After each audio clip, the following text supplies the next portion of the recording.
India, Russia சம்பவம் பண்ணிருச்சு அப்படிங்கிறது. அந்த சம்பவம் என்ன? ஒரு 2 நிமிஷம் கழிச்சு பார்ப்போம். அதுக்கு முன்னாடி ரஷ்யா, உக்ரைன் யுத்தம் ஆரம்பிச்சப்ப, உக்ரைன் அடி வாங்குது, ரஷ்யா அடி வாங்குதெல்லாம் தாண்டி இந்தியா தான் மிகப்பெரிய அடி வாங்குதுன்னு சொல்ல சில அறிவு மேதாவிகள்லாம் ஊருக்குள்ள உண்டு. ஏன்டா அப்படி சொல்றீங்க? அப்படின்னு கேட்டா, ரஷ்யா யுத்தத்துல இருக்கு. ஆமா, அது எங்களுக்கே தெரியுமே. அதனால உங்களுக்கு தர வேண்டிய டெலிவரிகள் எதுவுமே கைக்கு வராது. அப்ப நீ வேற நாட்ட நோக்கி போணும். குறிப்பா அமெரிக்காவ நோக்கி வந்து தான் ஆகணும் அப்படின்னார்கள். 10 நாள் கழிச்சு ரஷ்யாவுக்கு கண்டனமே தெரிவிக்க மாட்டோம் அப்படின்னு சொல்லவும், சீனா இந்தியாவ நோக்கி வரும் அப்படின்னு பேச ஆரம்பிச்சாய்ங்க. சரி, அதுவும் எங்களுக்கு தெரிஞ்ச விஷயம் தானே. அப்ப உன்கிட்ட ஆயுதம் இருக்காது. ரஷ்யால இருந்து வர வேண்டிய ஆயுதங்கள்லாம் வராது. இப்ப என்ன பண்ணுவ? அப்படின்னு கேட்டாய்ங்க. அட லூசு பயலுகளா! உள்நாட்டு உற்பத்தி அப்படின்னு இயங்க ஆரம்பிச்சு சில வருடங்கள் ஆயிப்போச்சுடா அப்படின்னு அந்த காலகட்டங்கள்ல டெல்லி வலுவான அடிய பதிவு பண்ணுச்சு. எப்பயுமே இந்த நாடுகளுக்கு ஒரு கெட்ட பழக்கம் இருக்கு. என்ன அப்படின்னா, அவனுங்களுக்கு தேவையானத மட்டுமே எடுத்துக்குவாய்ங்க. நம்மகிட்ட இருக்கிற மைலேஜ் எல்லாம் வசதியா மறந்து தொலைச்சுருவாய்ங்க. அப்படிதான் உள்நாட்டு உற்பத்திய பெருக்கிட்டாய்ங்க. அதேபோல ரஷ்யா இந்த டிஃபென்ஸ்ல பெரிய எக்ஸ்பீரியன்ஸ் இருக்கு அந்த நாட்டுக்கு. ரொம்ப கால எக்ஸ்பீரியன்ஸ் இருக்கு. அதே சமயம் உக்ரைன் தாக்கு பிடிக்குமா? இந்த மாரி கால்குலேஷன் எதுவுமே போடாம, இனிமே ஆயுத சந்த பக்கம் ரஷ்யா எட்டி பார்க்கவே முடியாது. அந்த டிவிஷனையே குளோஸ் பண்ணிட்டு வேற வேலைக்கு போயிற வேண்டியது தான். மாடு மேய்க்க போவாய்ங்களோ? போவாய்ங்கன்னு இவனுங்க சொன்னாலே ஆச்சரியப்படுறதுக்கு இல்ல. இப்படிதான் காலங்கள் உருண்டோடுச்சு. சரி, டெலிவரி லேட் ஆச்சா? அப்படின்னு கேட்டா, சத்தியமா டெலிவரி லேட் ஆச்சு. அதுலலாம் எந்த மாறுதலும் கிடையாது. உதாரணமா S-400லேருந்து எல்லா டிஃபென்ஸ் எக்யூப்மெண்ட்டுமே குறிச்ச டேட்லேருந்து 1 வருஷம், 6 மாசம் அப்படின்னு தள்ளி தள்ளி தான் வந்துச்சு. இந்த இடத்துல தான் இந்தியா தன்னோட விஷயத்த யூஸ் பண்ணுச்சு. தன்னோட ராஜதந்திர ஆட்டம். இந்திய நலன் சார்ந்து தான் எல்லாத்தையும் பார்ப்பேன். அது எதிரி நாடா இருந்தாலும் சரி, நண்பனா இருந்தாலும் சரி, சூழ்நிலைக்கு ஏத்த நண்பன் அண்ணன் அமெரிக்காவா இருந்தாலும் சரி, என்னோட தேவைகள், என்னோட நாட்டோட வளர்ச்சிகள் அப்படிங்கிறதான். அதே சமயம் அந்த வளர்ச்சி அப்படிங்கிறது உன்னைய குழிக்குள்ள போட்டு மூடிட்டு இல்ல. உனக்கும் சம வெயிட்டேஜ் இருக்கும் அப்படிங்கிற தியரியோட சுத்தக்கூடிய நாடா மாறின காலகட்டம். ரஷ்யா டிலே ஆகுது. நல்ல விஷயம் தான். ரஷ்யா டிலே ஆகுது. ஒண்ணும் பிரச்சனை இல்ல.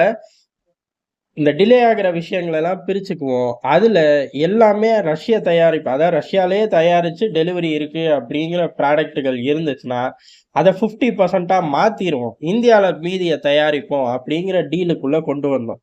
பிரச்சனையான காலகட்டம். அந்த பிரச்சனைக்கு ஒரு சொல்யூஷன். அதுல 2 பேருக்கும் மைலேஜ் அப்படிங்கிற மாரி ரஷ்யா கிட்ட பேசி அந்த சிக்கலையும் தீர்த்தோம். அதுல ஒரு முக்கியமான விஷயமா தான் 4 போர்க்கப்பல்கள். அதுல 4மே ரஷ்யால தயாரிக்கிறதாக ஃபர்ஸ்ட் இருந்துச்சு. இந்த காலகட்டங்கள பயன்படுத்தி 2 ரஷ்யால, 2 இந்தியால அப்படின்னு மாத்துனோம். அந்த 2 இப்ப டெலிவரிய நோக்கி வருது.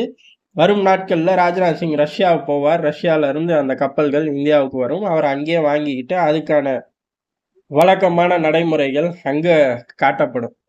பொதுவாவே ராஜ்நாத் சிங் வெளிநாட்டுல இந்த மாரி டெலிவரி எடுக்கும்போது லெமன் வைப்பார். பல விஷயங்கள் செய்வார். அது வைரல் ஆகும்.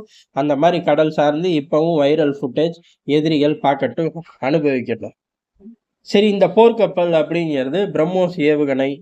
அதே மாரி எதிரிகளோட நீர்மூழ்கி கப்பல அழிக்கக்கூடிய திறன் பெற்றது.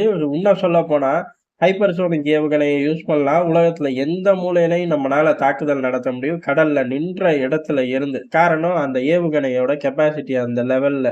இத அப்கிரேட் பண்ணியிருக்கோம். நியூக்ளியர் அட்டாக்குக்கு இது யூஸ் ஆகும். இந்த மாரி ஒரு பிரம்மாண்டமான விஷயத்த கடல் சார்ந்து நகர்த்துறோம். கடல்ல நம்ம பலம் கம்மியா இருக்கு அப்படிங்கிறது உண்ம. அந்த கம்மியானத வச்சு செங்கடல்லையும் சரி, சோமாலிய பகுதிகள்லயும் சரி, பெரிய அளவுல நம்மளால சமகாலத்துல மைலேஜ் எடுத்தோம். வேற எந்த நாட்டுனாலயும் எடுக்க முடியல. அப்படி இருக்கும்போது, இந்த மாரி அடிஷனலா உள்ளுக்குள்ள ஏற ஏற பலம் ஏற ஏற இந்திய கடல் பலம் அப்படிங்கிறது அசுர வேகத்துல இருக்கும். இன்னும் சொல்லப்போனா ஒரு ஸ்டேஜ்ல அசுரனாவே மாறிரும். அப்ப நேரடியா எதிரிகளுக்கு தான் பைத்தியம் முடிக்கணும். அந்த பைத்தியம் தான் இப்ப புடிச்சிருக்கு. குறிப்பா சீனா போன்ற நாடுகளுக்கு இப்படி இந்தியா வேகமா டெலிவரி எடுக்குது. அதுவும் இக்கட்டான காலகட்டத்துல. ரஷ்யால இருந்து ஒரு துரும்பு கூட வராதுடா அப்படின்னு ஊர்ல உள்ள அம்புட்டு பயலும் சத்தியம் பண்ணும்போது, லூசு பயலே போர்க்கப்பலே வந்துருச்சு பார்றா அப்படின்னு சொல்லி வீர போடுறோம். அதே மாரி சூழ்நிலைய பயன்படுத்தி 4ம் அங்க தயாரிக்க வேண்டியத 2 இங்க மாத்துனோம். இது போர்க்கப்பல் மட்டும் கிடையாது.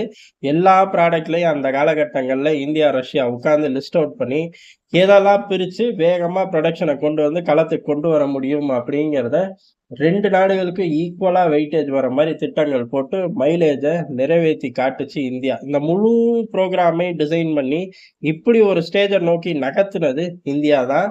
இது டெல்லியோட ராஜதந்திர ஆட்டத்தோட உச்சம் அப்படின்னே சொல்லலாம். அந்த உச்சத்தை இன்னைக்கு கடல்ல எதிரிகள் பார்த்து மிரண்டு போயிருக்கார்கள் அப்படிங்கிறது தான் எதார்த்தமான உண்மை. நன்றி, வணக்கம்.